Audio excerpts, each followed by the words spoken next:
The your show channel को देखने व सुनने वाले मेरे सभी दोस्तों को नमस्कार। और हाँ, आज हम आपको चाणक्य नीति के 10वां अध्याय को सुनाएंगे और आप सुनने से पहले हमारे चैनल को सब्सक्राइब कर दीजिए ताकि हम आप सबका सपोर्ट ऐसे ही मिलता रहे। तो हम चाणक्य नीति का 10वां अध्याय शुरू करते हैं। अथ 10वां अध्याय। 10वां अध्याय। भाग्य अथवा प्रभु की महिमा अपरंपार है। उसके कारण एक निर्धन भिखारी पल में राजा बन सकता है और राजा को कंगाल होना पड़ता है।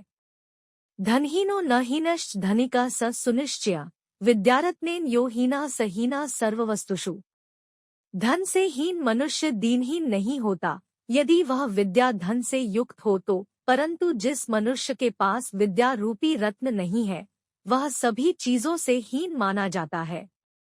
दृष्टिपूतं न्यसेत पादं वस्त्रपूतं पिबेत जलम शास्त्रपूतं वदेत वाक्यम मनः पूतं समाचरेत। भली प्रकार आँख से देखकर मनुष्य को आगे कदम रखना चाहिए, कपड़े से छानकर जल पीना चाहिए, शास्त्र के अनुसार कोई बात कहनी चाहिए और कोई भी कार्य मन से भली प्रकार सोच समझकर करना चाहिए। आचार्य के अनुसार मनुष्य को सोच समझकर उचित कार्य करना चाहिए। किसी कार्य को करने से पहले यह भली प्रकार जांच परख ले कि वह व्यवहार और शास्त्र से विरुद्ध तो नहीं है। सदैव सावधान और सचेत रहकर प्रत्येक कार्य को करने की सलाह यहाँ दी गई है। जल के प्रति की गई असावधानी अनेक रोगों की उत्पत्ति कर सकती है। सुखार्थी वा त्यजेत विद्या विद्यार्थी वा त्यजेत सुखम सुखार्थिना कुतो विद्या विद्यार्थिना कुतो सुखम। यदि सुख की इच्छा हो तो विद्या अध्ययन का विचार छोड़ देना चाहिए और यदि विद्यार्थी विद्या सीखने की इच्छा रखता है तो उसे सुख और आराम का त्याग कर देना चाहिए, क्योंकि सुख चाहने वाले को विद्या प्राप्त नहीं हो सकती और जो विद्या प्राप्त करना चाहता है उसे सुख नहीं मिल सकता। चाणक्य का विश्वास है कि विद्या प्राप्ति के समय विद्यार्थी को सुख सुविधाओं की आशा नहीं करनी चाहिए। कठोर तप से ही विद्या की प्राप्ति हो सकती है। यदि विद्यार्थी विद्या में पारंगत होना चाहता है तो उसे निरंतर अभ्यास करना पड़ता है, जो सुख से नहीं हो सकता है। क्या कठिनता से मिलने वाली कोई भी वस्तु मूल्यवान नहीं होती? अतः विद्यार्थी को सुख की आशा ही छोड़ देनी चाहिए, अन्यथा उसे विद्या प्राप्त नहीं हो सकती। भोग और ज्ञान परस्पर विरोधी है। कवयः के न पश्यन्ति के न कुर्वन्ति योषिता मद्यपाः के न जल्पन्ति के न भक्षन्ति वायसाना। कवि अपनी कल्पना से क्या नहीं देख सकते, अर्थात सभी कुछ देख सकते हैं। और स्त्रियां क्या नहीं कर सकती, वे सभी प्रकार की मनमानी कर सकती हैं। नशे में चूर व्यक्ति क्या नहीं बोल सकता, अर्थात कुछ भी बोल सकता है। और कौआ क्या नहीं खाता। आचार्य ने कवि शब्द का प्रयोग यहाँ ऋषि और कवि दोनों अर्थों में किया है। कहा जाता है जहाँ न पहुँचे रवि वहाँ पहुँचे कवि, और ऋषि उसे कहते हैं जो मंत्रों का साक्षात्कार करता है। ऋषो मंत्र द्रष्टारा। स्त्रियां अपने दुस्साहस के कारण ऐसे कार्य कर सकती हैं जिन्हें करने से पूर्व पुरुष कई बार सोचेगा। नशे में चूर व्यक्ति के जो कुछ भी मन में आता है बक देता है, उस समय उसे भले बुरे का ज्ञान नहीं होता। इसी प्रकार कौआ भी अपने स्वभाव के कारण कहीं भी जा बैठता है। रंकं करोति राजानं राजानं रंकमेव च धनिनं निर्धनं चैव निर्धनं धनिनं विधि। भाग्य की महिमा अपरंपार है, क्योंकि वह निर्धन अर्थात भिखारी को पल में राजा बना सकता है और राजा को कंगाल। इसी तरह भाग्य के ही कारण धनवान व्यक्ति निर्धन बन जाता है और निर्धन धनवान। लुब्धाना याचका शत्रुर्मूर्खाणा बोधका रिपुः जारस्त्रीणा पतिः शत्रुश्चोराणा चंद्रमा रिपुः। सांगाने वाला लोभी मनुष्य का शत्रु होता है, मूर्खों का शत्रु उन्हें सदुपदेश देने वाला होता है। याभिचारिणी स्त्रियों का शत्रु पति होता है और चोरों का शत्रु है चंद्रमा। एक लोभी अथवा लालची व्यक्ति उसको अपना शत्रु मानता है जो उससे किसी चीज को लौट देने की आशा रखता है अथवा कुछ मांगता है। मूर्खों को सदुपदेश देने वाला अथवा उन्हें सन्मार्ग पर चलाने वाला उनका सबसे बड़ा शत्रु होता है, क्योंकि मूर्ख व्यक्ति की यह विशेषता होती है कि किसी की अच्छी बात को वह नहीं मानता और अपने कार्यों को ही सही ठहराता है। जो स्त्री व्यभिचारिणी है, पति उसे इस काम से रोकने का प्रयत्न करता है, इसलिए उसे वह अपना शत्रु मानती है। चोर उचक्के लोग रात्रि के समय अंधकार में अपना कार्य करते हैं। चांदनी रात में उनके लिए चोरी करना असंभव होता है, इसलिए चंद्रमा उनका सबसे बड़ा शत्रु होता है। इस प्रकार जो किसी के कार्य में रुकावट डालता है, वही उसका शत्रु है। येषा न विद्या न तपो दानं न ज्ञानं न शीलं न गुणो न धर्मा ते मर्त्यलोके भुवि भारभूता मनुष्यरूपेण मृगाश्रन्ति। जिन मनुष्यों के पास न विद्या है, न ही जिन्होंने किसी प्रकार का तप किया है, जिनमें न दान देने की प्रवृत्ति है, न ज्ञान है, दया और नम्रता आदि भी नहीं है, गुण और धर्माचरण की भावना नहीं है, ऐसे मनुष्य पशु के रूप में इस संसार में विचरते हैं। धर्म ही मनुष्य को मनुष्य बनाता है। अंतः सार्वहीनानाम उपदेशो न जायते, मल्याचल संसर्गात न वेणुश्चंदनायते। जिन व्यक्तियों में किसी प्रकार की भीतरी योग्यता नहीं, अर्थात जो अंदर से खोखले हैं, बुद्धिहीन है, ऐसे व्यक्तियों को किसी भी प्रकार का उपदेश देना उसी प्रकार व्यर्थ होता है जिस प्रकार मल्याचल पर्वत से आने वाले सुगंधित हवा के झोंकों का बांध से स्पर्श। जिस व्यक्ति में किसी प्रकार की भीतरी योग्यता नहीं और जिसका हृदय भी साफ नहीं, उसमें बुरे विचार भरे हैं, उसे किसी भी प्रकार का उपदेश देना व्यर्थ है, उस पर उपदेश का कोई प्रभाव नहीं पड़ेगा। ऐसा होना उसी प्रकार व्यर्थ है जैसे चंदन वन से आने वाली सुगंधित वायु के स्पर्श से बांस में न तो सुगंध ही आती है और न ही वह चंदन बन पाता है। यस्य नास्ति स्वयं प्रज्ञा शास्त्रम तस्य करोति किम, लोचनाभ्या विहीनस्य दर्पणः किं करिष्यति। जिस व्यक्ति के पास अपनी बुद्धि नहीं, शास्त्र उसका क्या कर सकेगा। आंखों से रहित को दर्पण का कोई लाभ नहीं हो सकता है। आचार्य का यह कथन संकेत करता है कि केवल बाहरी साधनों से कोई ज्ञानवान नहीं हो सकता। मनुष्य के भीतर निहित संस्कारों को ही बाहरी साधनों से उभारा और निखारा जा सकता है। खेत में बीज ही न हो तो खाद आदि देने से फसल नहीं उगती, कभी कभी तो उल्टा ही होता है। इच्छित फसल को पाने के लिए किए गए उर्वरकों के प्रयोग से ऐसी हानिकर फसल लहलहाने लगती है जिसकी किसी ने कभी कल्पना ही नहीं की होती। दुर्जनम सज्जनम कर्तुमुपायो न ही भूतले, अपानन श्रद्धा धौतम न श्रेष्ठमिंद्रियण भवेत्। इस संसार में ऐसा कोई उपाय नहीं जिससे दुर्जन व्यक्ति को सज्जन बनाया जा सके। बिल्कुल उसी तरह जिस प्रकार गुदा को चाहे सैकड़ों प्रकार से और सैकड़ों बार धोया जाए फिर भी वह श्रेष्ठ अंग नहीं बन सकती। आत्मद्वेषात् भवेन् मृत्युः परद्वेषात् धनक्षय, राजद्वेषात् भवेन्नाशो ब्रह्मद्वेषात् कुलक्षय। जो मनुष्य अपनी ही आत्मा से द्वेष रखता है वह स्वयं को नष्ट कर लेता है। दूसरों से द्वेष रखने से अपना धन नष्ट होता है। राजा से वैरभाव रखने से मनुष्य अपना नाश करता है और ब्राह्मणों से द्वेष रखने से कुल का नाश हो जाता है। आत्मद्वेषात् की जगह कहीं आप्तद्वेषात् शब्द का भी प्रयोग किया गया है। इसे पाठभेद कहते हैं। आप्त का अर्थ है विद्वान, ऋषि, मुनि और सिद्ध पुरुष। आप्तस्तु यथार्थ वक्ता, जो सत्य बोले वह आप्त है। जो आत्मा के नजदीक है वही आप्त है। इस दृष्टि से इस श्लोक के दोनों रूप सही है। जो बिना किसी लागलपेट के निष्पक्ष भाव से बोले वह आप्त है। आत्मा की आवाज और आप्तवाक्य एक ही बात तो है, क्योंकि शास्त्रों में कहा गया है कि मनुष्य अपना ही सबसे बड़ा मित्र है और शत्रु भी। इसी प्रकार आप्त अर्थात विद्वानों और सिद्ध पुरुषों से द्वेष रखने वाला व्यक्ति भी नष्ट हो जाता है। वरं वनं व्याघ्रजेन्द्र सेवितं द्रुमाल्यं पत्रफ्लाम्बु भोजन, त्रिणेषु शय्या शज्जीर्णवल्कलं न बंधुमध्ये धनहीन जीवन। भले ही मनुष्य सिंह और बाघ आदि हिंसक जानवरों से युक्त वन में निवास करे, किसी पेड़ पर अपना घर बना ले, वृक्षों के पत्ते और फल खाकर तथा पानी पीकर गुजारा कर ले, पड़कों की शैया पर सो ले, फटे पुराने वृक्षों की छाल के कपड़े पहन ले, परंतु अपने भाई बंधुओं में धन से रहित अर्थात दरिद्र बनकर जीवन न बिताए।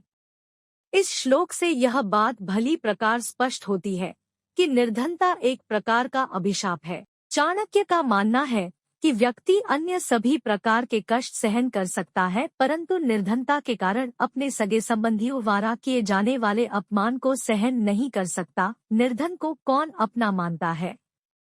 विप्रो वृक्षस्तस्य मूलं च संध्या वेदाः शाखा धर्म कर्माणि पत्रम तस्मान्मूल यंतो रक्षणीयं छिन्ने मूले नैव शाखा न पत्रम। ब्राह्मण एक वृक्ष के समान है और संध्या अर्थात प्रभु की उपासना और आराधना उसकी जड़ है, वेद उसकी शाखाएं हैं और धर्म कर्म उसके पत्ते हैं।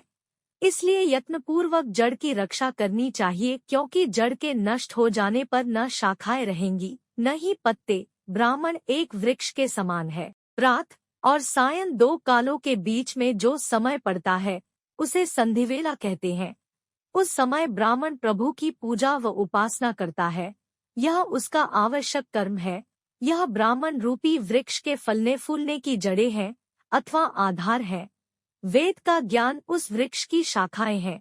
उसके धर्मानुकूल अच्छे कार्य उसके पत्ते के समान है। इसलिए यत्नपूर्वक उस वृक्ष के मूल की रक्षा करनी चाहिए। मूल की रक्षा से ही वृक्ष फलता फूलता है। यदि जड़ ही नष्ट हो जाएगी तो वृक्ष कैसे बचेगा? आचार्य यहाँ कहते हैं कि प्रत्येक ब्राह्मण को संध्या करनी ही चाहिए, इसी से वह ब्रह्मा बल को प्राप्त करता है। माता च कमला देवी पिता देवो जनार्दना बांधवाः विष्णु भक्ताश्च स्वदेशो भुवनत्रयम्। कमला देवी अर्थात लक्ष्मी जिसकी माता है और सर्वव्यापक श्री विष्णु जिसके पिता है, प्रभु के भक्त जिसके भाई बंधु है, ऐसे पुरुष के लिए तीनों लोक अपने ही देश के समान है। एकवृक्ष स्मारूढ़ा नाना वर्णा विहंगमा प्रभाते दशसु दिक्षु तत्र का परिवेदना। रात्रि के समय अनेक रंगरूप वाले पक्षी एक वृक्ष पर आकर बैठते हैं। प्रात काल के समय वे सभी 10 दिशाओं में उड़ जाते हैं। ऐसे में क्या शोक करना। इस संसार रूपी परिवार में अनेक बंधु बांधव और रिश्तेदार उसी तरह आकर मिलते हैं। जिस प्रकार सायंकाल होते ही अनेक तरह के पक्षी बसेरा लेने के लिए एक पेड़ पर आ बैठते हैं और समय आने पर अर्थात सूर्य उदय होने पर वे विभिन्न दिशाओं में चल देते हैं, इसी प्रकार एक परिवार में इकट्ठे हुए बंधु बांधव भी समय आने पर बिछुड़ जाते हैं। इसलिए उनके संबंध में किसी प्रकार का शोक करना उचित नहीं है। बुद्धिर्यस्य बलं तस्य निर्बुद्धेस्तु कुतो बलम वने सिंहो मदोन्मत्ता शशके निपातिता। जिसके पास बुद्धि अर्थात ज्ञान है उसके पास ही बल होता है, बुद्धिहीन व्यक्ति के पास बल कहाँ। जंगल में अपनी शक्ति के मद में मस्त सिंह को एक खरगोश ने मार डाला, यह इसी का प्रमाण है। पंचतंत्र में भी इस कथा का उल्लेख है, जिसमें छोटे से खरगोश ने अपनी बुद्धि के बल से बलवान सिंह को भी मरने को विवश कर दिया। बुद्धिमान व्यक्ति अपने बल का तो सही उपयोग करता ही है, वह दूसरे के बल को भी अपने अनुसार प्रयोग करने में सफल हो जाता है। का चिंता मम जीवने यदि हरिर्विश्वम्भरो गीयते नो चेदर्भग जीवनाय जन्नी स्तन्यम कथन निर्मये इत्यालोच्य मुहुर्मुहुर्य दुप्ते लक्ष्मीप्ते केवलं त्वत्पादाम्बुजसेवनेन सत्तम कालो मया नियते। यदि भगवान विष्णु को सारे संसार का पालन पोषण करने वाला कहा गया है तो मुझे इस जीवन में किसी बात की चिंता करने की आवश्यकता नहीं। यदि भगवान विष्णु न होते तो गर्भ में स्थित बालक के जीवन के लिए माता के स्तनों में दूध कहाँ से आता। बार बार इस तरह का विचार करके हे तीनों लोकों के स्वामी, मैं आपके चरण कमलों की सेवा करते हुए अपना जीवन व्यतीत कर रहा हूँ। भाव यह है कि सृष्टिकर्ता परमेश्वर ही सबका भरण पोषण करता है। ऐसी स्थिति में मनुष्यों को किसी बात की चिंता नहीं करनी चाहिए, क्योंकि जो बालक गर्भ में है उसके पालन पोषण के लिए माता के स्तनों में दूध पहले ही उत्पन्न हो जाता है।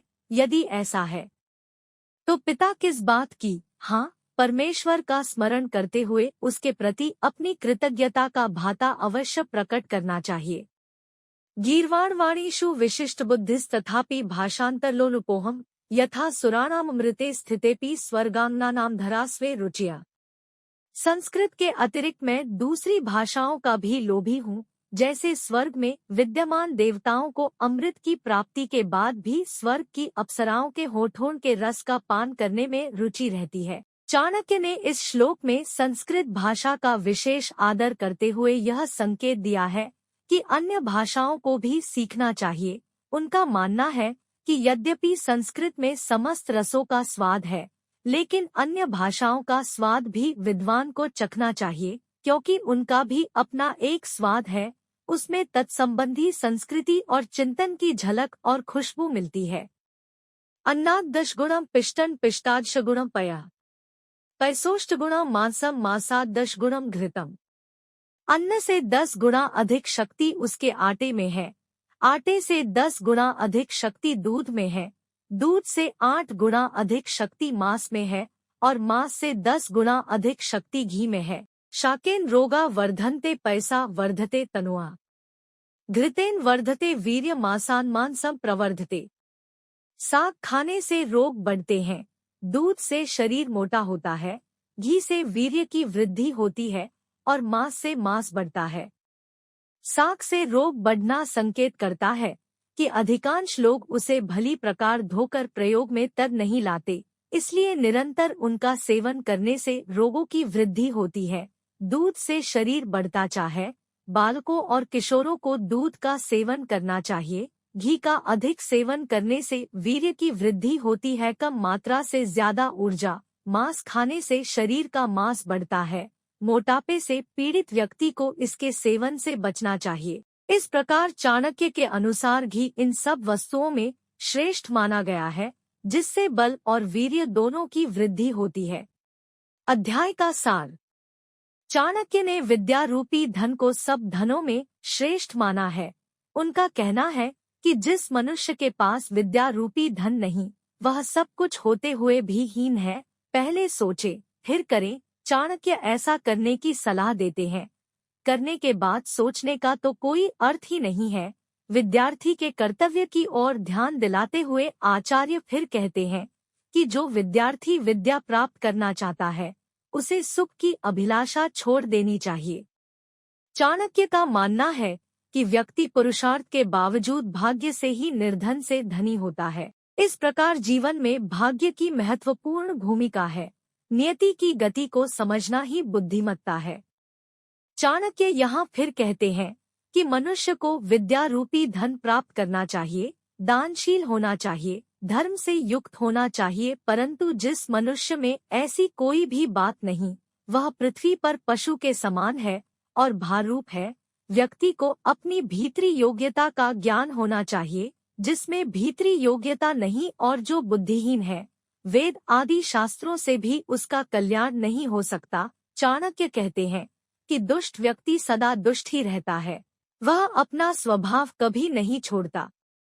अपने बंधु बांधवों, रिश्तेदारों में मनुष्य को निर्धन होकर अपना जीवन नहीं बिताना चाहिए। उसे चाहिए कि वह अपनी निर्धनता दूर करने का प्रयत्न करे। चाणक्य ने इस संसार के रंगढंग का वर्णन करते हुए कहा है कि जिस प्रकार सायंकाल के समय अनेक पक्षी एक वृक्ष पर आकर बसेरा लेते हैं और प्रातः काल अपनी दिशाओं में उड़ जाते हैं, उसी प्रकार बंधुबांधव भी मनुष्य को संयोग से ही मिलते हैं।